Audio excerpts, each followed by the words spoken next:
یارو، میں خدا کو گواہ بنا کے کہتا ہوں کہ اگر آسمان کے نیچے صدیق مومن نہیں تو پھر سوائے ہستی پہ کوئی مسلمان پیدا ہی نہیں ہوا ہے۔ تم گفتگو کرتے ہو، آج شرم آتی ہے۔ ان پڑھ جاہل ذاکر اپنے سر پر صرف کالے عمامے باندھ کر اس لیے لوگوں کے سامنے آتے ہیں کہ لوگوں کے جذبات کو انگیخ دی جائے، انہیں کچلا جائے، انہیں مسلا جائے، لوگ مشتعل ہوں، فسادات ہوں اور ان کی چاندی کھری ہو جائے۔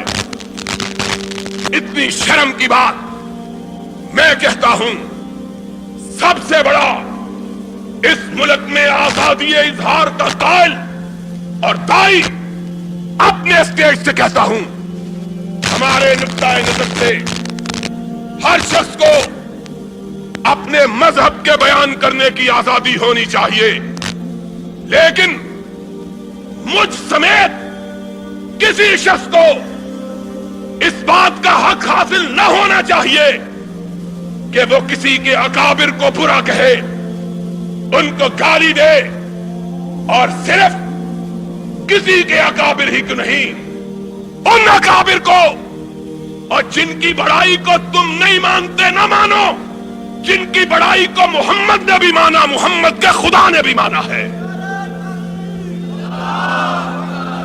تمہارے ماننے سے کیا فرق پڑتا ہے؟ تم نہیں مانتے، نہ مانو، تم مانو گے تب بھی فرق نہیں پڑے گا، نہ مانو گے تب بھی فرق نہیں پڑے گا۔ تمہیں تکلیف کیا؟ لڑائی کس بات کی لڑتے ہو؟ میں بتلاتا ہوں لڑائی کس بات کی لڑتے ہیں۔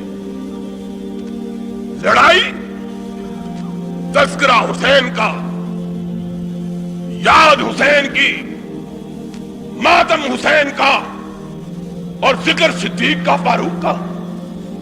کوئی حیا کی بات کرو، کوئی شرم کی بات کرو۔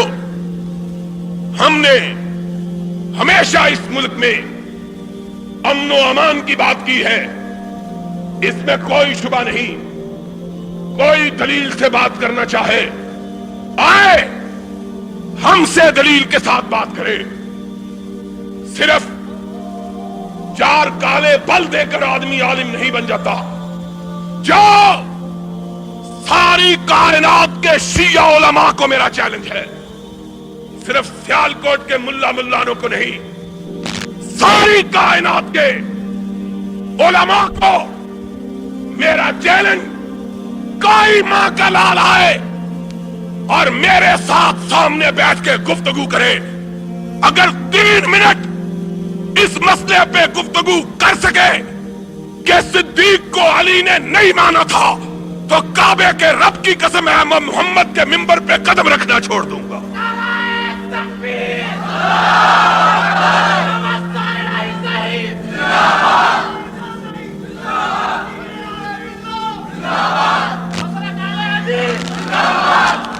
اگر کوئی چوڑا چمار نہیں مانتا، نہ مانے، اس کے ماننے سے کیا فرق پڑتا؟ تیرے ماننے سے بھی کوئی فرق نہیں، تیرے نہ ماننے سے بھی کوئی۔ اور جن کی بات کرتا ہے ان کے پاس آ کے چل، انہوں نے مانا، ان کی اولاد نے مانا، ان کے پوتوں نے مانا، ان کے پڑپوتوں نے مانا، اور جتنے حلال سادے تھے سب نے مانا، اور جو ان کا نہیں ہے وہ ان کو نہیں مانتا، جو ان کا نہیں ہے وہ ان کو نہیں مانتا ہے۔ تیرے ماننے نہ ماننے سے کیا فرق پڑتا ہے؟ تیرے چاند پہ تھوکنے سے کوئی چاند گدلا ہو جائے گا؟ اگر کوئی نکلے ہوئے سورج کو اندھا اپنی آنکھیں بند کر کے کہتا ہے نہیں نکلا ہوا، ساری کائنات کہتی ہے نکلا، کہتا ہے مجھے تو نظر نہیں آتا، اس کو کہا جائے گا جا ڈس کے اسپتال جا کے اپنی آنکھوں کا آپریشن کروا۔ تجھ کو نظر نہیں آتا تو سورج کا قصور نہیں ہے، تیرے نظر نہ آنے سے سورج تو نہیں چھپ جائے. عجیب بات کرتے ہیں. میں یہ کہہ رہا تھا تیرے ماننے سے میں نہیں مانتا. وہ تو کون ہے؟ میں چوڑا ہوں نہ مان بھائی. تیرے نہ ماننے سے کیا ہوتا ہے؟ تیرے مان اور نہیں مانتا نہ مان. تیرے ماننے سے کیا فرق ہے؟ ہم سے کیوں لڑتا ہے؟ لڑنا ہے تو حسین کے نانے سے جا کے لڑ، جس نے اپنی زندگی میں فاروق کو اپنے مسلح پہ کھڑا کیا تھا، صدیق کو اپنے مسلح پہ کھڑا کیا. میں نے کھڑا کیا ہے. ان سے جا کے لڑ. آج نہیں لڑتا تو قیامت کے دن لڑ کے دیکھ لینا. تیرا شمار محمد کے ساتھ لڑنے والوں میں ہوگا، ہمارا ساتھ محمد کی بات پہ گردن کے جھکانے والوں کے ساتھ ہوگا.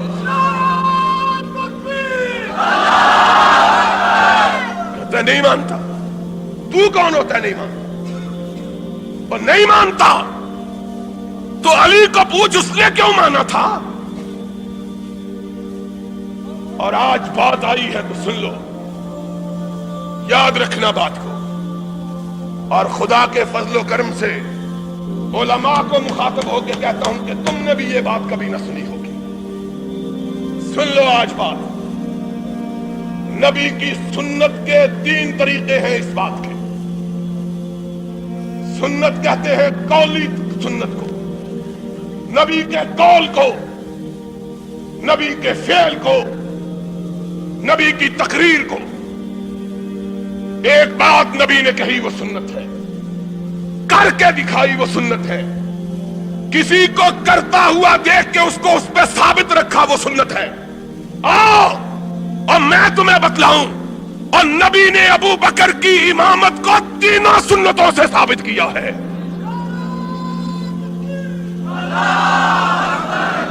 قولی سے بھی ثابت کیا، فعلی سے بھی ثابت کیا، تقریر سے بھی ثابت کیا. غشی تاری صحابہ مسجد نبوی میں دم بخود بہتے حجرہ عائشہ کی طرف دیکھ رہے ہیں. اس کے حجرے کی طرف دیکھ رہے ہیں جس کا نام تجھ کو گوارا نہیں ہے. اس کے حجرے کی طرف کہ قرآن نے جس کو مومنوں کی ماں کہا ہے، اور جو اس کو ماں نہیں کہتا وہ مومن نہیں ہے. اور جو مومن ہے عائشہ اس کی ماں ہے، اور عائشہ جس کی ماں نہیں وہ مومن. قرآن کا فیصلہ ہے. ازواجہ، آؤ تم نہ مانو، ان کو مبارک ہو جن کو ایمان مبارک ہے. تمہارے ماننے سے کیا فرق ہے؟ حجرہ عائشہ کی طرف نگاہ کیے ہوئے، اذان ہو چکی، نماز کا وقت آ چکا ہے. کواڑوں کی طرف نگاہیں لگائے کہ کونین کا تاجدار آئے اور ہماری امامت فرمائے. وقت بیتتا چلا جا رہا ہے. بلال با چشم نم اٹھے، آقا کے دروازے کے قریب ہو کے کہا الصلاۃ الصلاۃ. نماز. اندر سے کوئی آواز نہیں آتی. بلال کی آواز ٹوٹ جاتی ہے، دل شکستہ ہو جاتا ہے. آج اندر سے کوئی آواز نہیں آ رہی، نہ جانے میرے آقا پہ کیا بیت گئی ہے. صحابہ منتظر، آہیں کراہوں میں اور سسکیاں چیخوں میں تبدیل ہونے لگی. اللہ، آج کیا وجہ ہے کہ کونین کا تاجدار ہماری امامت کے لیے نہیں آ رہا؟ سرور کائنات بیماری کے عالم میں اپنے بستر پہ تشریف فرما. امہات المومنین گرد میں بیٹھی ہیں. آقا نے آنکھ کھولی. آقا، صحابہ آپ کی آمد کے منتظر، اور بلال کئی دفعہ آواز دے چکا، صدا دے چکا ہے الصلاۃ. نگاہ اٹھائی، فرمایا مروا ابا بکر فلیصلی بالناس. جاؤ اور فیصلہ آج اسی بات پہ کر لو. کب کب کہا، کس کو کہا اور کیا کہا؟